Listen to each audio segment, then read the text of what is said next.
Centimetre में कितने metre होते हैं? 10⁻⁻² मीटर।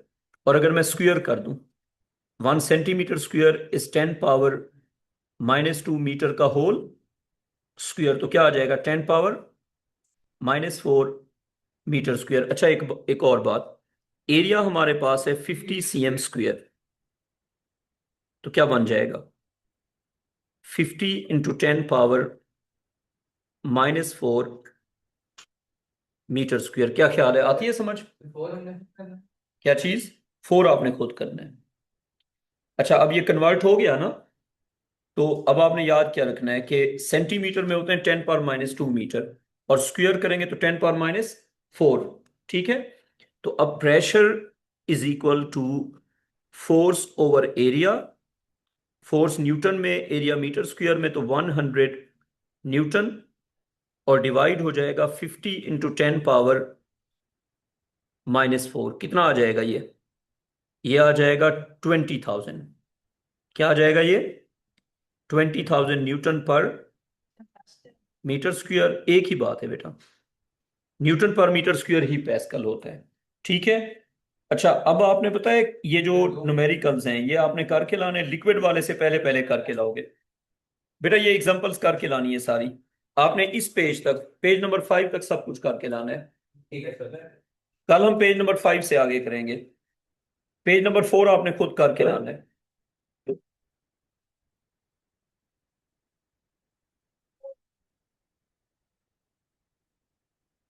पेज 5 से पहले सारा कुछ कंप्लीट करके लाना है। इसके बाद हम करेंगे वर्क एनर्जी पावर, और उसके बाद थर्मल। स्पीड हमारी ठीक है, सिलेबस ऑन टाइम हो जाएगा।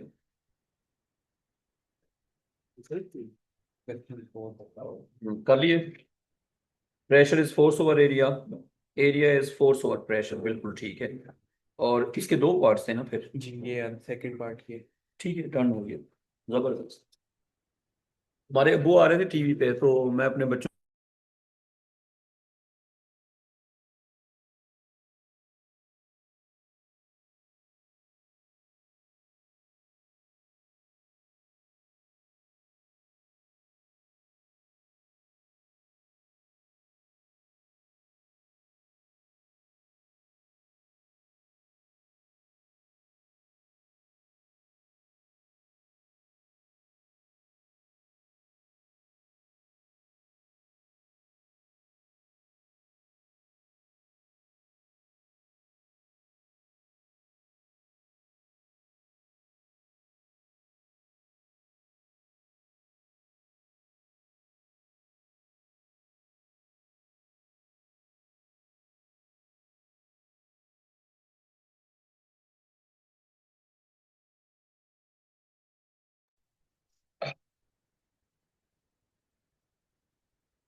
हम कर रहे हैं ऑसिलेशन, और थोड़ी सी स्पीड बढ़ानी है।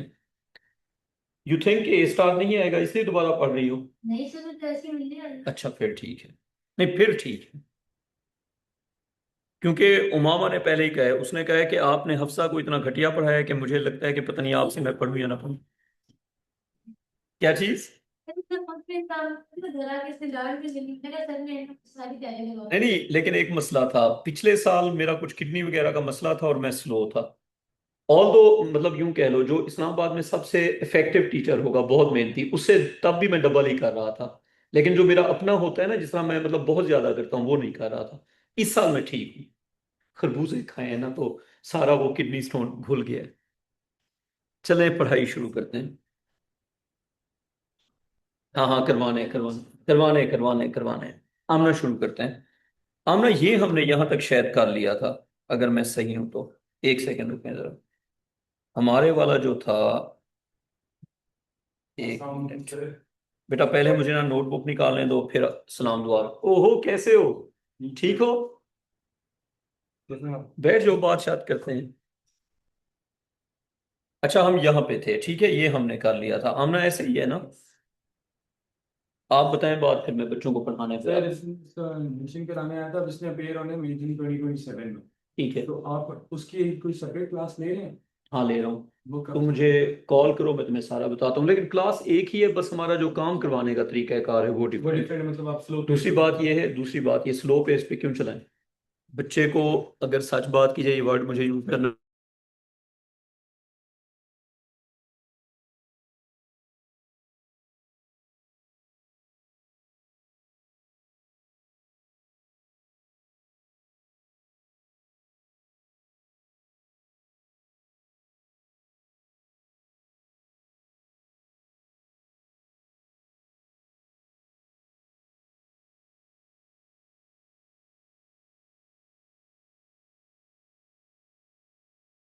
कोई पुराना नंबर है, बस पुराना नंबर निकाल लो और बात कर लो, ठीक है।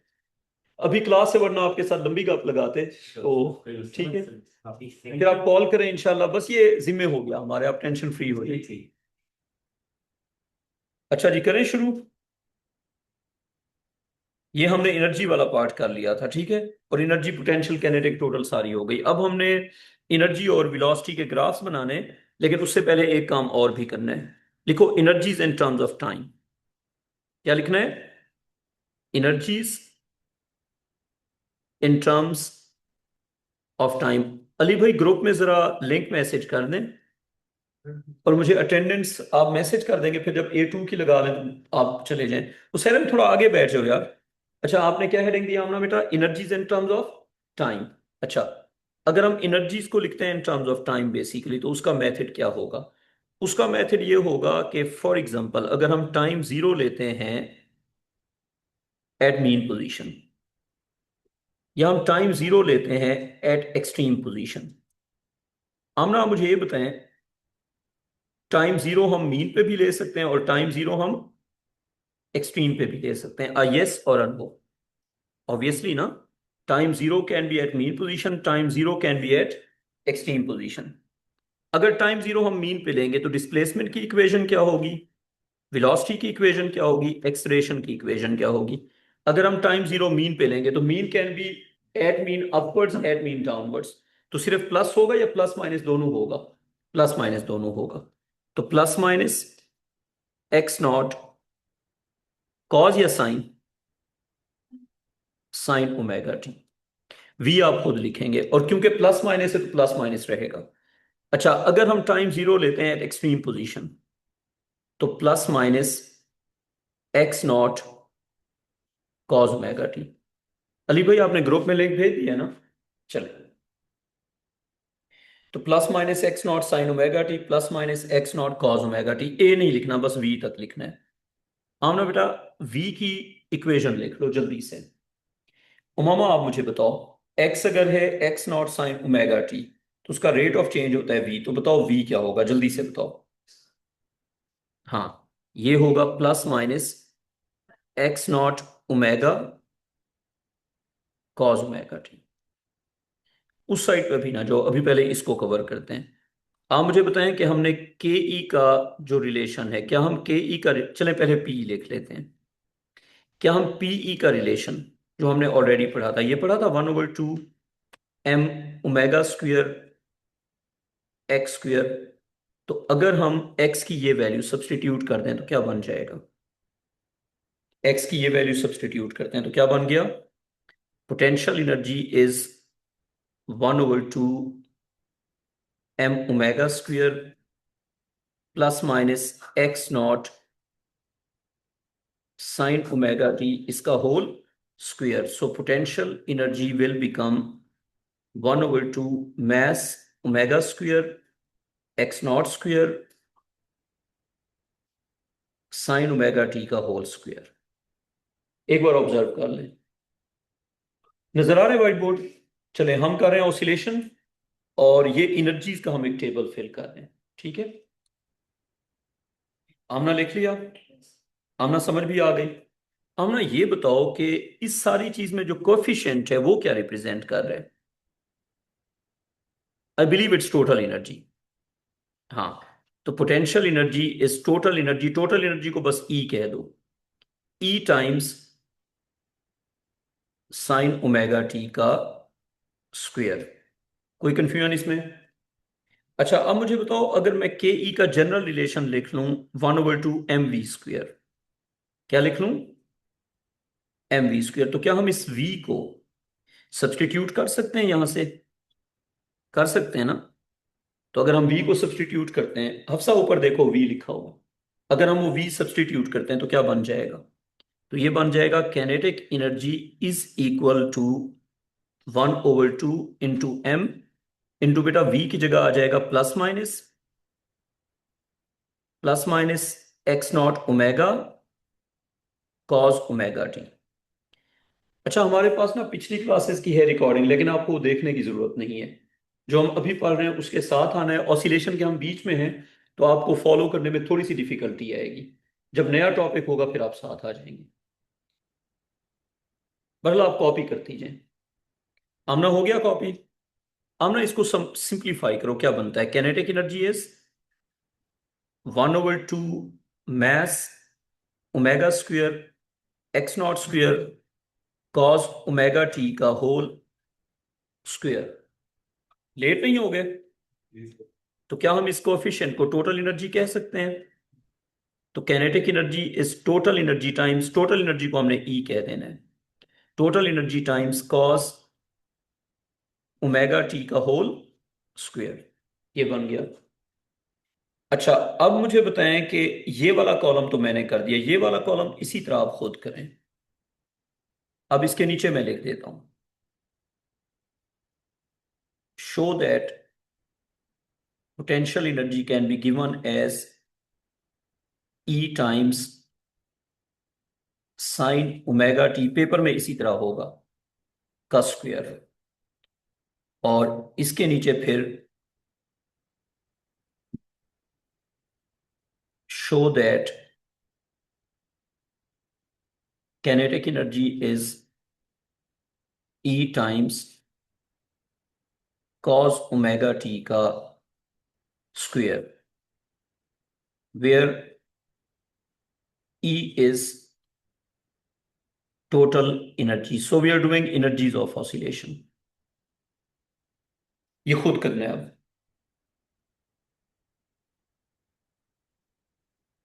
अली भाई, अगर आपने अटेंडेंस मार्क कर लिए तो आप छुट्टी कर लें बेशक।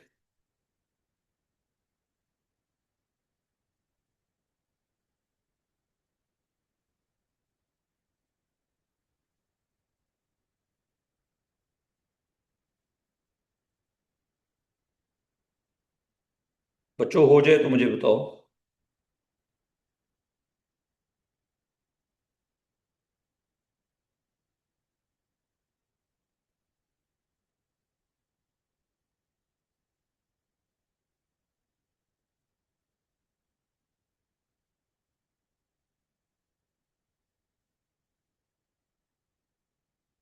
आमना आपका हो जाए तो जल्दी बताओ।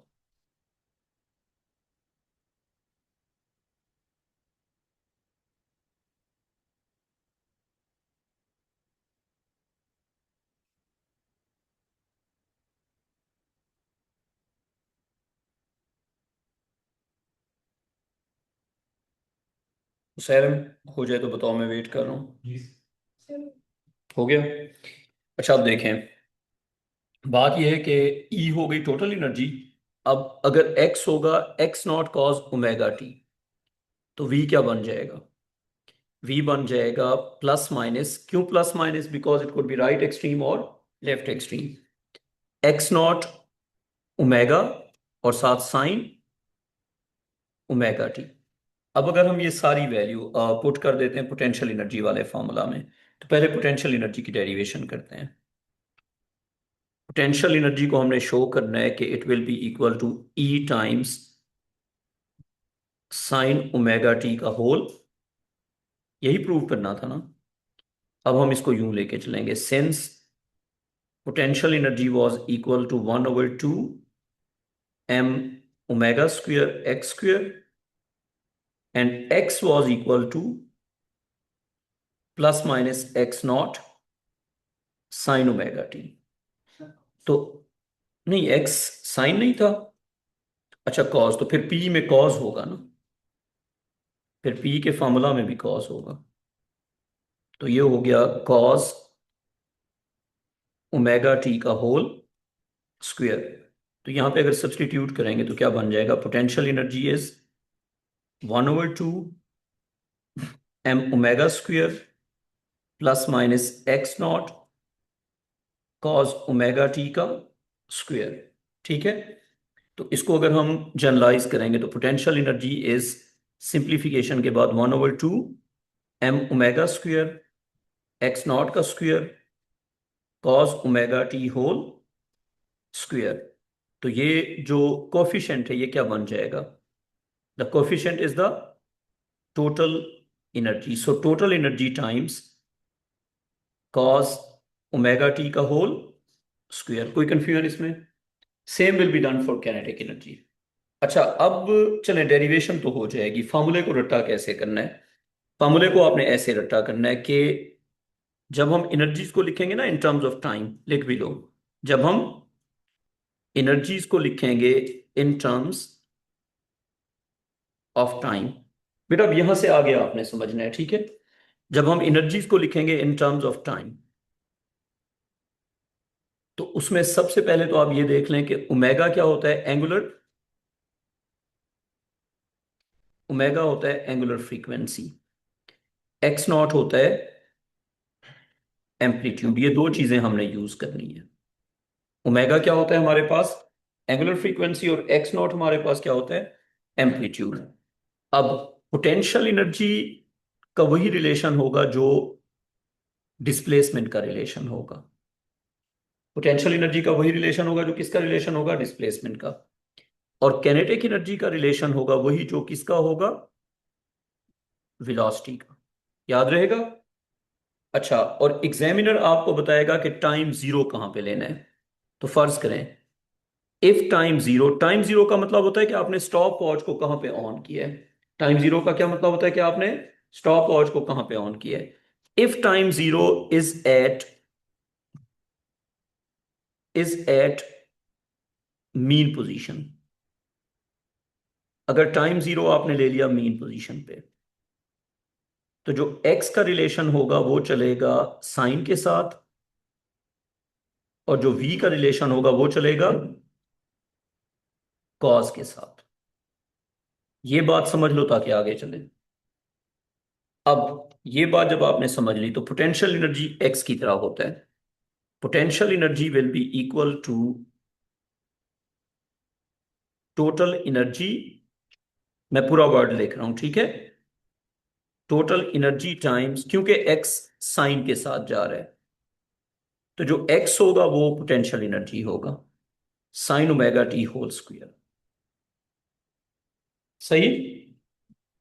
अच्छा, अब आ जाते हैं आगे। कैनेटिक एनर्जी किसके साथ चलता है, एक्स के साथ या वी के साथ? कैनेटिक एनर्जी चलता है वी के साथ। तो कैनेटिक एनर्जी का भी इसी तरह का रिलेशन होगा, क्या, टोटल एनर्जी, टोटल एनर्जी को अब आप टीई कह सकते हैं, total energy times cos omega t का स्क्वायर। बेटा आ गई बात समझ? बताओ जरा। ठीक है। अच्छा, अगर टाइम जीरो मीन पोजीशन पे ना हो और एक्सट्रीम पोजीशन पे हो, if time zero is at right या left extreme, is at right या लेफ्ट एक्सट्रीम पोजीशन, तो एक्सट्रीम पोजीशन में फिर एक्स का रिलेशन क्या बनेगा, हफ्सा आप बताओ, सॉरी उमामा आप बताओ। एक्स का रिलेशन बनेगा उमामा बेटा कॉस, और वी का रिलेशन साइन। नेगेटिव पॉजिटिव अभी इग्नोर कर रहे हैं। एक्स के साथ कौन चलता है, पोटेंशियल एनर्जी या कैनेटिक एनर्जी, पोटेंशियल, और वी के साथ कैनेटिक एनर्जी। तो अब पहले आप रिलेशन लिखें कैनेटिक एनर्जी का, और फिर आप लिखें रिलेशन पोटेंशियल एनर्जी का, और लिखें थोड़ा जल्दी से। बेटा पहले आप रिलेशन किसका लिखेंगे, कैनेटिक एनर्जी का, फिर आप रिलेशन किसका लिखेंगे, पोटेंशियल एनर्जी का। एनर्जी का जब भी रिलेशन लिखेंगे कोफिशिएंट टोटल एनर्जी होगा। टाइम की फॉर्म में जब भी लिखेंगे कोफिशिएंट क्या होगा, टोटल एनर्जी। तो सर आप थोड़ा सा ऊपर करेंगे। मैं बेटा ये डॉक्यूमेंट भेज दूंगा, यहां से आगे आप समझती जाएं। आज अच्छा। वैसे हमने यहां से शुरू किया है, या पहला स्क्रीनशॉट ले लें, ले लिया, जी सर ले लिया। ये पहला स्क्रीनशॉट, ये आप ले लें दूसरा स्क्रीनशॉट। ले लिया? जी सर, ले लिया। अच्छा अब देखो, कैनेटिक एनर्जी चलेगा V के साथ, तो टोटल एनर्जी टाइम्स, आमना बताएं क्या आ जाएगा, total energy times sine omega t और इसका whole square, and potential energy will be total energy times cos omega t इसका होल स्क्वायर। ठीक है, यहां तक हम पहुंच गए, कोई कंफ्यूजन यहां तक? अच्छा, इसके बाद साइन और कॉस के जो ग्राफ्स हैं उनकी आपको बहुत अच्छी समझ होनी चाहिए। फर्ज करें हम ग्राफ बनाते हैं साइन ऑफ थीटा का, आप भी बना दें। फिर हम ग्राफ बनाते हैं दूसरे नंबर पे मैग्नीट्यूड ऑफ साइन थीटा का। मैग्नीट्यूड के अंदर नेगेटिव नहीं होता। पहला ग्राफ किसका है, साइन थीटा का। दूसरा ग्राफ किसका है, मैग्नीट्यूड ऑफ साइन थीटा। ये दो बना लेंगे फिर आगे चलेंगे। साइन थीटा का ग्राफ यू नो दैट के जीरो से स्टार्ट होता है, एंड शेप आपको पता है, एक साइकिल, बेशक दो साइकिल बना दो। पहला साइकिल टाइम पीरियड टी, दूसरा साइकिल टाइम पीरियड 2t, और ये एक्स एक्सिस पे हो गया टाइम। और यहां पे क्या होगा, t/2 होगा ना, और फिर शुरू में यहां पे क्या हो जाएगा, t/4, यहां पे और यहां पे 3t/4, 5t/4, 6t/4, 7t/4। ये किसका ग्राफ हो गया, साइन ऑफ थीटा का। बेटा मैग्नीट्यूड नेगेटिव नहीं होती, तो नेगेटिव क्या हो जाएगा फिर, पॉजिटिव ना। So if you go with magnitude of sign of theta, that will be t/4, t/2, 3t/4, t, 5t/4, 6t/4, 7t/4, x axis पे टाइम हो गया। बेटा magnitude can never be negative, so it will stay positive. So this, then this, and so on. Magnitude cannot be negative. Clear यहां तक? तो ऊपर वाला graph किसका था, ऊपर वाला ग्राफ था साइन थीटा का, नीचे वाला किसका है, magnitude of sine theta. The negative will become positive. हमने बेटा क्लियर यहां तक? What about square? अगर हम स्क्वायर कर देते हैं, स्क्वायर करने से सिर्फ ये होता है कि मुझे बताओ 2 का स्क्वायर क्या होता है, 4, 0.5 का square 0.25।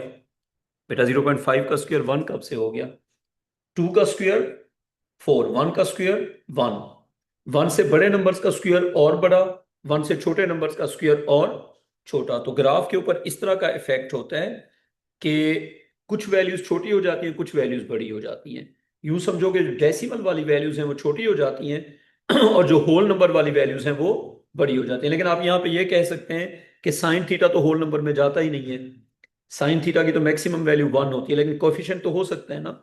So sometime will get a coefficient. तो कोफिशिएंट होने की वजह से 1 से बड़ी वैल्यूज आर पॉसिबल। तो उसका इफेक्ट ये होता है कि जो 1 से छोटी वैल्यूज होती हैं, यानी कि जीरो के करीब वाली वैल्यूज, वो और छोटी हो जाती हैं।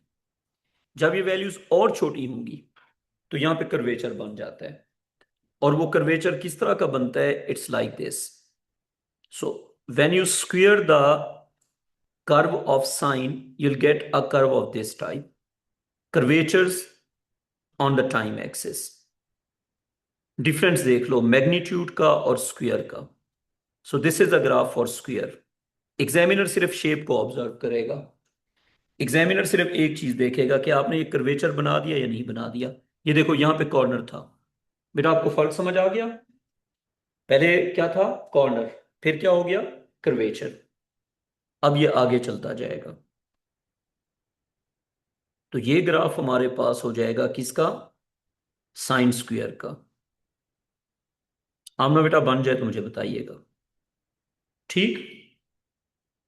तो सबसे पहला ग्राफ साइन का, फिर ग्राफ साइन के मैग्नीट्यूड का, फिर ग्राफ साइन के स्क्वायर का। इसके अगर हम टाइम लिखते हैं, here we have t/4, here we have t/2, here we have 3t/4, here we have t, here we have 5t/4, here we have 6t/4, here we have 7t/4, and this is 2t, time in seconds.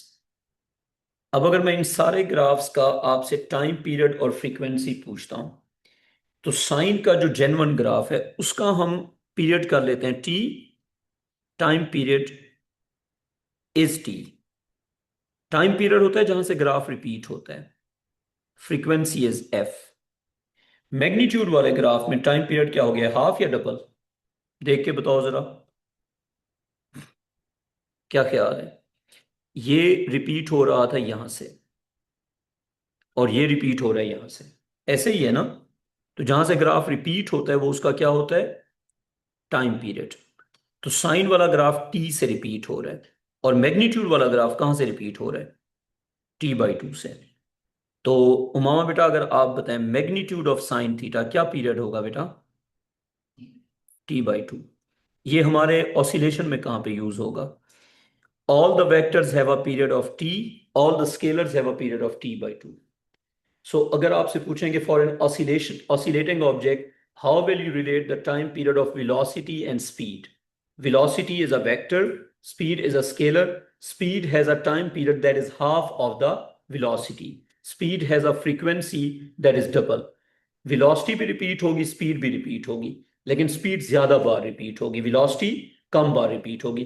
Vector का time period क्या होगा, t, और scalar का time period क्या होगा, t/2। और इसकी frequency क्या होगी, इसकी फ्रीक्वेंसी होगी 2f। यानी कि स्केलर क्वांटिटी का जो रिपीट होने का रिपीटेबिलिटी है वो डबल हो जाएगी। जितने टाइम में वेलोसिटी की वैल्यू रिपीट होगी, स्पीड की वैल्यू उतने टाइम में ट्वाइस रिपीट होगी। अच्छा, और व्हाट अबाउट साइन स्क्वायर, उसका पीरियड क्या होगा? स्क्वायर भी तो स्केलर होता है ना, उसका पीरियड होगा t/2 और उसकी फ्रीक्वेंसी होगी 2f। अब इसका क्वेश्चन कैसे आएगा, एक क्वेश्चन मैं आपको दे देता हूं, ठीक है? हो गया कॉपी? इसका एक क्वेश्चन मैं आपको खुद ही दे देता हूं। इसका एक क्वेश्चन आप ये लिखें कि आपको एग्जामिनर ने डिस्प्लेसमेंट का ग्राफ दिया हुआ है। On the Y axis you have displacement, on the x axis you have time, and this is the graph. Obviously you can observe its negative sign. Amna बेटा, ये ग्राफ किसका है जी? डिस्प्लेसमेंट का ग्राफ टाइम के साथ और negative sign. -a means amplitude, +a, -a, +a, capital T, 2t। ये ग्राफ किसके लिए, for an oscillating object. Examiner ने सिंपली आपसे ये कहा हुआ है कि for the same situation what will be the graph of velocity against time. जब आप वेलोसिटी का ग्राफ बना लेंगे, फिर उसके बाद मैं आगे वाला ग्राफ आपसे पूछूंगा। तो क्या ख्याल है, velocity against time, negative sine का rate of change, negative sine का rate of change, negative cos या पॉजिटिव कॉज? साइन, क्योंकि साइन होता है अपना साइन चेंज नहीं करता, रट्टा मारने का method. Sine will not change its sign, cos will change its sign. रट्टा मारने का मेथड, साइन क्योंकि साइन होता है तो साइन मेंटेन करता है। तो जब भी आप डिफरेंशियल करोगे, साइन का साइन मेंटेन होगा, कॉस का साइन उलट हो जाएगा। तो क्योंकि साइन नेगेटिव है तो इसका रेट ऑफ चेंज भी क्या होगा, नेगेटिव होगा। तो नेगेटिव कॉस, तो वेलोसिटी का क्या ग्राफ बनेगा, negative cos. So negative cos का ग्राफ। पीक आपने कितना बनानी है, इट्स योर चॉइस, फर्क नहीं पड़ती, सिर्फ शेप ठीक हो। पीक कुछ भी हो सकती है, शेप शुड बी सेम। अच्छा, अब इसके अगर हम टाइम्स लिखते हैं, t/4, t/2, 3t/4, t/2t। And what about the peak values? Velocity होती है omega A plus omega times amplitude minus omega times amplitude, क्योंकि वेलोसिटी की मैक्सिमम वैल्यू क्या होती है? V max by magnitude is angular frequency into amplitude. So it will be plus omega a minus omega a, then again plus omega a and minus omega a. कोई confusion यहां तक? ये velocity का हो गया। अगर यही ग्राफ आपसे स्पीड का बनाने का कहा जाए तो ड्रॉ करो खुद। क्या डिफरेंस होगा बेटा स्पीड और वेलोसिटी में? हाँ जी, स्पीड और वेलोसिटी का difference. Velocity can be positive और नेगेटिव, speed is only positive because it's only magnitude. तो इसका हमारे पास जो ग्राफ बनेगा वो होगा ये, उसके बाद ये, उसके बाद ये, एंड सो ऑन। तो ये t/4, ये t/2, 3t/4, t, 5t/4, 6t/4 and so on. और क्योंकि ये स्पीड का ग्राफ है तो पीक वैल्यूज क्या होंगी? Omega A, omega A, omega A, omega ए।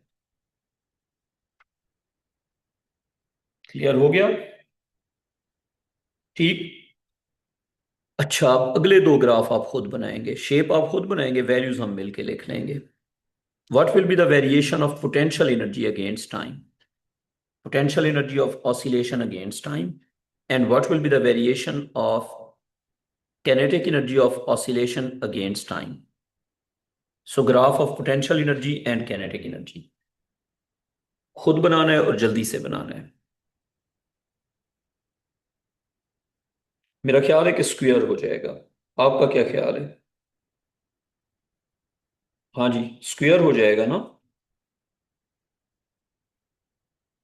तो अगर हम कॉस का स्क्वायर करते हैं तो स्क्वायर की शेप क्या होती है? कॉर्नर्स की जगह कर्वेचर। क्या होता है? कॉर्नर्स की जगह कर्वेचर। तो हम बनाते हैं जी स्क्वायर। तो पोटेंशियल एनर्जी का ग्राफ कौन सा वाला? वो तो समझाऊंगा ना, पहले आप मुझे बताएं कि यहां तक समझ आ गया। पोटेंशियल एनर्जी जो है वो डिपेंड करती है डिस्प्लेसमेंट के ऊपर, कैनेटिक एनर्जी डिपेंड करती है स्पीड के ऊपर। ये बात आ गई समझ? जो डिस्प्लेसमेंट का ग्राफ वही पोटेंशियल एनर्जी का graph. Do you believe displacement is negative sign? So potential energy is always displacement, so sine square, so sine square, so shape of sine square. समझिए कैसे? क्योंकि potential energy depends on square of displacement, तो it will be sine का square. तो sine के square की क्या shape होगी? साइन के स्क्वायर की शेप ये होगी ना। सो graph of square of sine. अच्छा, अब मुझे ये बताएं कि इस ग्राफ की पीक वैल्यू फिर क्या हो जाएगी? टोटल एनर्जी ना बेटा, कोई एनर्जी का ग्राफ है, उसका पीक क्या होगा सोचो। एनर्जी के ग्राफ का पीक तो टोटल एनर्जी होगा ना। Total energy, total energy. और एक और बात, अगर हम टाइम लिखते हैं, this is t/2, t, 3t/2, 2t। मामा बेटा आ गई समझ? चले बेटा, आपको थोड़ी बहुत समझ आ गई? अच्छा, ये हमने ग्राफ बना दिया पोटेंशियल एनर्जी का। पोटेंशियल एनर्जी हमेशा डिस्प्लेसमेंट पे डिपेंड करती है, और कैनेटिक एनर्जी वी पे, लेकिन स्क्वायर के साथ। ऊपर से देखें वी का क्या ग्राफ है, कॉस या साइन? वी का ग्राफ क्या है, कॉस या साइन? Cosine, cos. कॉस क्या होता है? जो वन से स्टार्ट होता है। इसको आप यूं याद रख लें, जो जीरो से स्टार्ट होगा वो साइन, जो वन से स्टार्ट होगा वो कॉस। तो जब वेलोसिटी का ग्राफ कॉस होगा तो कैनेटिक एनर्जी का ग्राफ भी क्या होगा? कॉस ही होगा, लेकिन कॉस का स्क्वायर होगा। अब ये ग्राफ होगा कॉस का स्क्वायर, तो स्क्वायर होगा तो नीचे क्या बनते जाएंगे, कर्वेचर। बेटा अगर स्क्वायर होगा तो नीचे क्या बनते जाएंगे,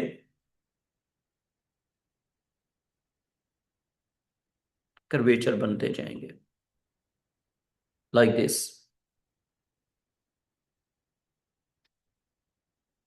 हाँ बेटा आती है समझ। और पीक वैल्यू क्या होगी, peak value will be total energy, peak value will be total energy through out. कोई कंफ्यूजन अब इसमें। ठीक है, अब मैं एक सवाल आपको दूंगा और आपने फटाफट करना है टाइम लगाए बगैर। हो गया। क्वेश्चन लिखो कि time zero is at lower extreme,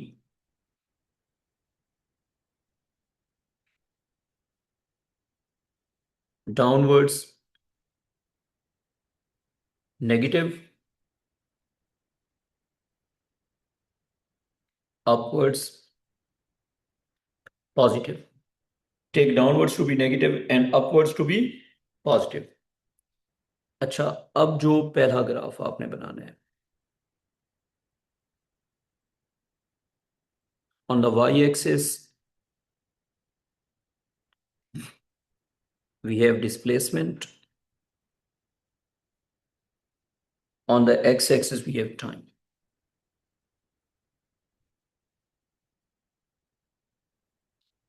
Velocity, time, time zero कहां पे लिया हुआ है, लोअर एक्सट्रीम पे, डिस्प्लेसमेंट वेलोसिटी बना दिया एक्सेस, जल्दी बनाते जाओ फिर आगे और भी ग्राफ हैं। स्पीड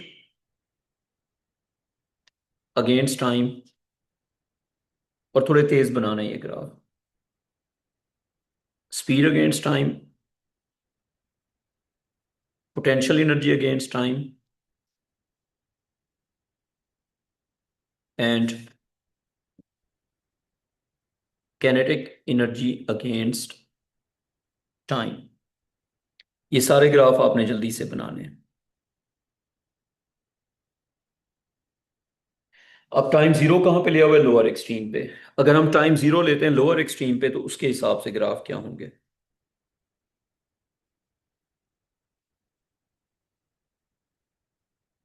बच्चों जल्दी से बनाने हैं।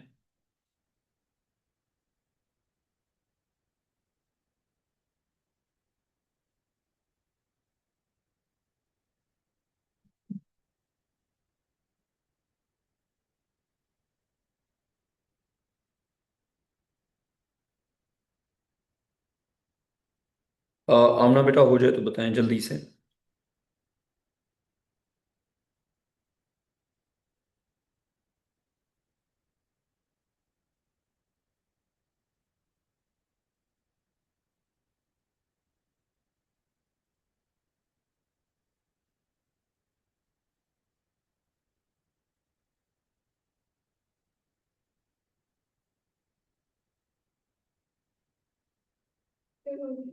हो गया।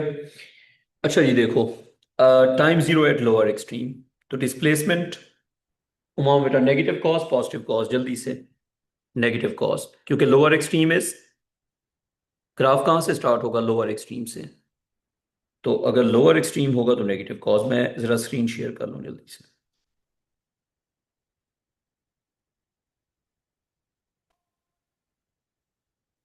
अच्छा जी, अगर होगा लोअर एक्सट्रीम तो it is negative cos.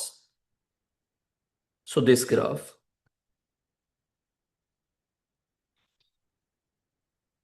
Negative cos, और ये हो गया माइनस ए, ये हो गया plus A, minus A, plus A, minus ए।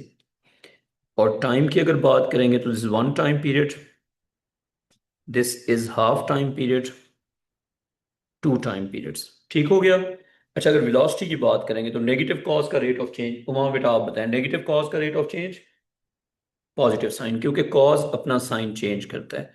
तो वेलोसिटी फिर क्या हो जाएगा, पॉजिटिव साइन ना। आमना बेटा बताएं, वेलोसिटी हो गया पॉजिटिव साइन। और वेलोसिटी के जो टाइम्स हैं t, और ये हो जाएगा 2t। बाकी हम टाइम लिख लेंगे। और peak values plus omega A, minus omega A, plus omega A और माइनस ओमेगा ए। कोई कंफ्यूजन इसमें?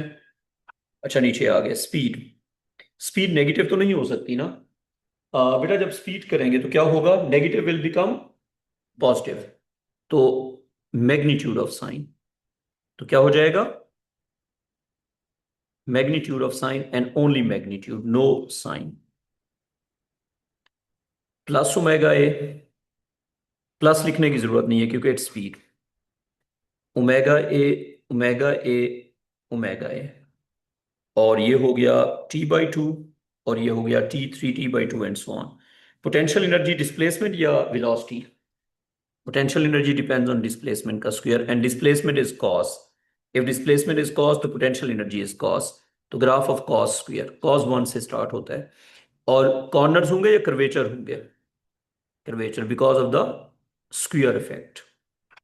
जब हम स्क्वायर करते हैं तो कॉस या साइन का ग्राफ जब टाइम के एक्सिस पे जाता है तो कर्वेचर कर जाता है। तो ये शेप होगी ग्राफ के स्क्वायर की। तो ये किसका ग्राफ हो गया? ये ग्राफ हो गया स्क्वायर का। और इसकी जो पीक वैल्यूज हैं वो होगी total energy, total energy, total energy and total energy. तो ग्राफ का जो पीक है वो क्या होगा? Total energy. और kinetic energy depends on v square. So this was cos square and this will be sine square. तो ये वैल्यूज आप खुद लिख लेंगे। So this is a shape. तो ये t/2, ये t एंड सो ऑन। हो गया। Done with the concept of energy. अगली चीज पे आ जाएं। लिखें relation between acceleration and displacement. क्या लिखना है? Relation between acceleration and displacement. Displacement और एक्सेलरेशन का रिलेशन। पहली बात, एक्सेलरेशन का हम सिंबल क्या यूज कर रहे हैं? ए, और डिस्प्लेसमेंट का एक्स। और ये सारा कुछ हम किसके लिए कर रहे हैं? For a vibrating object, for an oscillating object. ये जितना कुछ हम डिस्कस कर रहे हैं ये हम एक ऑसिलेटिंग ऑब्जेक्ट के लिए डिस्कस कर रहे हैं। तो relation between acceleration and displacement for an oscillating object.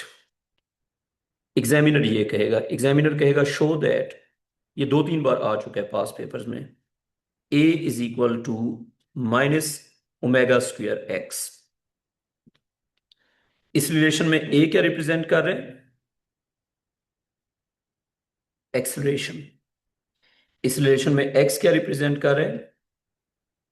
Displacement. और इस रिलेशन में ओमेगा क्या रिप्रेजेंट कर रहे हैं? Angular frequency. डन हो गया। अच्छा, अब टाइम जीरो की तो कोई रिस्ट्रिक्शन नहीं है ना? अगर फर्ज करें हम टाइम जीरो ले लें, if time zero is at upper extreme, मैं अपनी तरफ से आपको कह रहा हूं, वैसे आप कहीं और भी ले सकते हैं, it will not make a difference. अगर हम टाइम जीरो अपर एक्सट्रीम पे ले लें और मैं आपसे कहूं कि डिस्प्लेसमेंट की इक्वेशन लिखो, वेलोसिटी की इक्वेशन लिखो और एक्सेलरेशन की भी इक्वेशन लिखो, शाबाश। अच्छा, अपर एक्सट्रीम पे लेना कंपलसरी है या आपकी चॉइस है? आपकी चॉइस है। लोअर एक्सट्रीम पे ले सकते हैं, मीन पोजीशन पे ले सकते हैं, कहीं पे भी ले सकते हैं, क्योंकि आंसर हर केस में सेम रहेगा।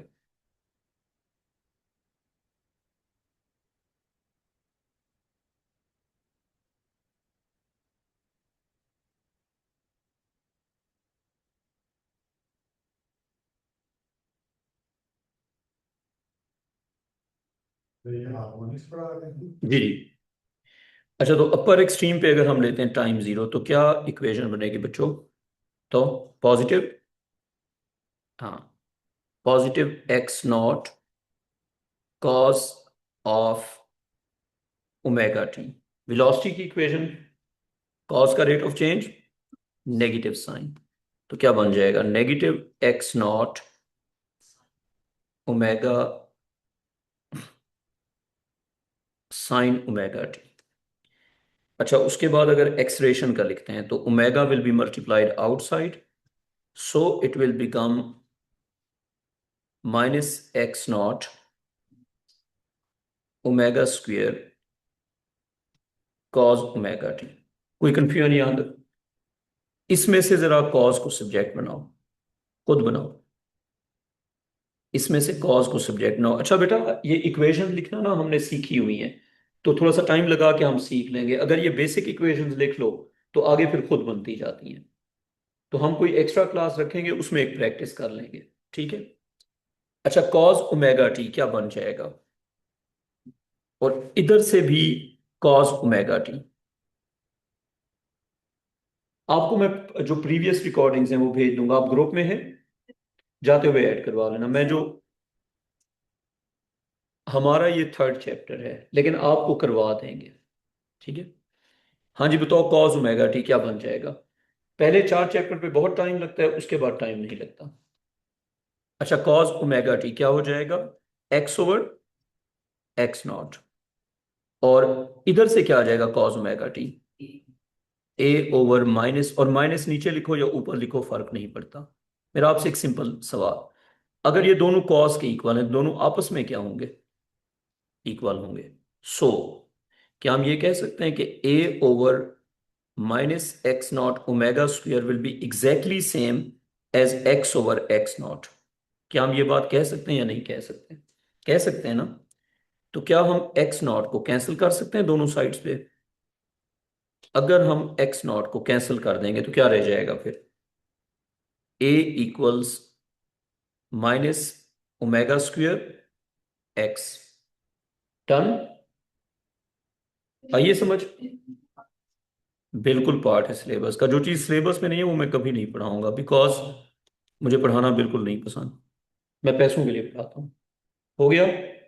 मुझे पैसे मिल जाए कसम से आज टीचिंग छोड़ दूँ।